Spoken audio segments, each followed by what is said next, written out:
All right, with me today is Melanie Stewart. I have worked on projects with Melanie. We have done business together. She's a friend, and she's also a past bariatric patient. So, Melanie, thanks for joining me. Thanks, Maddie. The conversation Melanie and I were having that turned into a podcast is about how bariatric clinics treat and handle new patient leads. So it's funny, Melanie's here, we're sitting in my office, she's helping me with a project, and I had a phone call from a clinic administrator saying, hey, with the, as our new leads come into the Boost system, what's happening, how are they getting followed up with?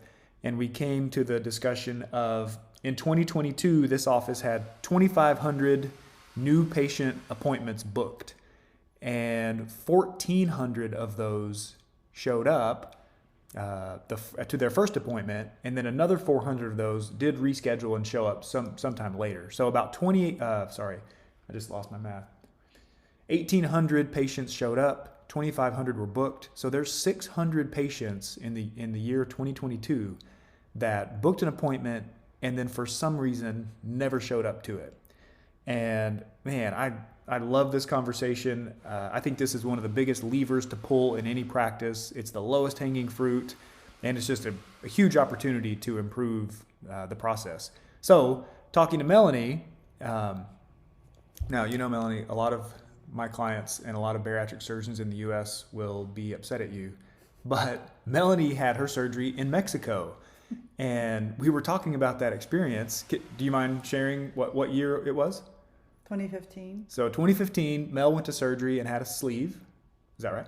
Yes. Had a sleeve, has done great.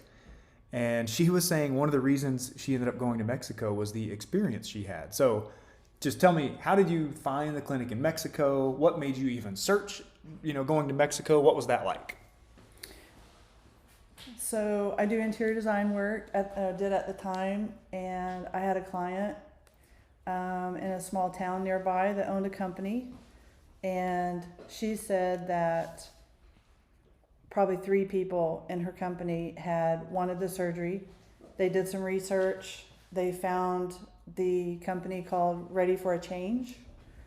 They had a home office in Mexico, and I believe the other one was in San Diego. I'm not sure, but she had also done the surgery herself. They were going with each other to have it done. And so I was quite intrigued after all the dieting things I had tried over the years. So it didn't take me long, knowing that they had already gone and had a great experience, to want to call and get more information. So I called the lady. She answered from Mexico City, and super informative, super sweet, had done the procedure herself and had great success, and I just got really excited about it. Mm-hmm. So it wasn't, I probably talked to her 3 times, maybe 30 minutes to 45 minutes each, and I was in. Wow. So why, on that first phone call, why were you excited about it? Just the way she talked it up. She talked up the doctors, the number of procedures they do every day, probably 50 a day between 2 surgeons, and so I knew they had the experience. She talked about how nice the hospital was, how clean, how professional. Hey, note to everyone: 50 per day. I'm gonna do some due diligence checking. I don't think that's a real number, but okay. Okay. But yeah, I was just super excited to finally get something done that would work. Yeah. So how long was the first phone call to her? And that was just that was your first, you didn't submit an online form.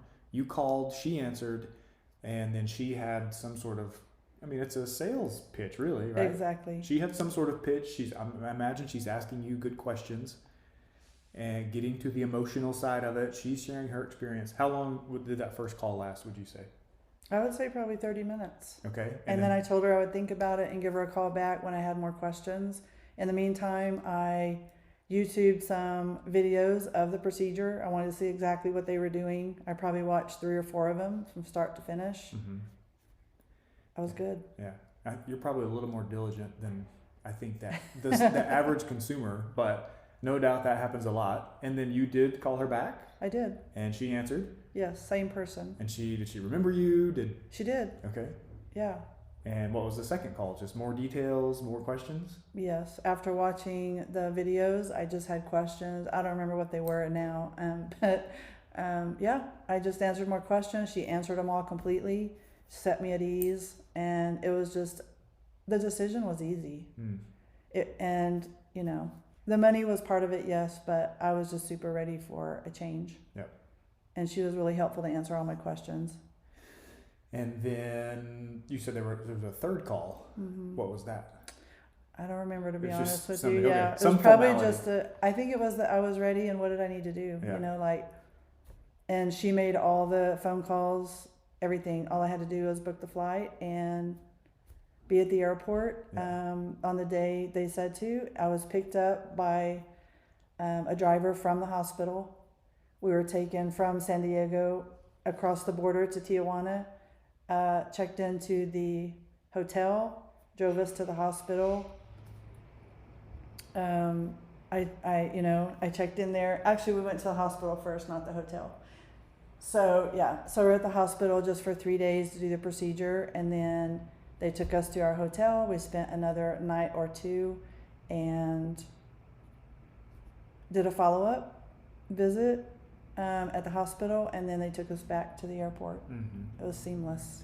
So did you research doctors in the U.S. first? Yes. And what happened there? So I looked up 2 different ones that were in the area, Amarillo and Dallas, and they were just so extremely expensive that it just didn't seem affordable to me because my insurance wasn't going to help pay for any of it. It was going to be all out of pocket. You're talking bad about my clients now. No, not really. I think it's an important distinction because you knew from the outset you were paying cash. So you had you called your insurance, or you just knew they didn't cover it? I did call, and they did not cover it. Okay, so you knew you wanted it, decided you wanted it, you knew they didn't cover it, and so you started basically price shopping. Yes. So at this point, you're a very price conscious consumer. And so you look around a little bit here in Texas, and then you say, I'm out of here. I'm going to Mexico. And was there not any second thoughts about what if there's a problem? What if there's a complication? What if there's an issue? I can't go back to Mexico for care. I mean, I could have gone back. I felt like I could have gone back had something gone wrong. But just the sheer number of this exact same procedure that they had done set me at ease. So I was like, I'm cool with it. The major drawback was the lack of follow-up. And so while I did lose the weight, it slowly was creeping back on, you know. And so that would be a huge reason to stay local. Pay a little more, you know. Obviously you don't have to make the trip, which, you know, it wasn't bad, but I mean, you don't have to make the trip, you're closer, but the follow-up is key to keeping it off. And that's what you don't get when you go somewhere like that. Yeah. Yeah, it's interesting because I think some people would say, whoa, you guys are doing that many procedures, it's basically a weight loss factory. I mean, are they paying attention to detail? Are they doing good work? And how did you know that they had great results? Did you look at reviews or? Yes, I did look at reviews, and I didn't see any negative ones, honestly. They were all good reviews.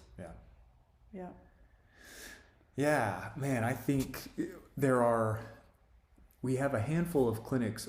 Every clinic we work with handles those initial leads differently, right? The first time you fill out a form, or the first time you respond to an email, or the first phone call that comes in, they handle them a little bit differently.